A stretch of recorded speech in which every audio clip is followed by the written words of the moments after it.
அமெரிக்க அதிபர் தேர்தல் நெருங்கி வரும் நிலையில் 3 மாகாணங்களில் ட்ரம்பை கமலா ஹாரிஸ் பின்னுக்கு தள்ளியுள்ளதாக புதிய கருத்து கணிப்புகள் தெரிவிக்கின்றன.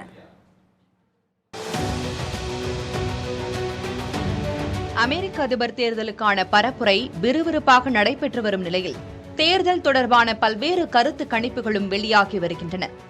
இந்த நிலையில் பென்சில்வேனியா, மிச்சிகன், விஸ்கான்சின் ஆகிய மாகாணங்களில் ட்ரம்பை பின்னுக்கு தள்ளி கமலா ஹாரிஸ் குறைந்த வித்தியாசத்தில் முன்னிலை வகிப்பதாக நியூயார்க் டைம்ஸ் மற்றும் சியானா கல்லூரி இணைந்து நடத்திய கருத்து கணிப்புகள் தெரிவிக்கின்றன.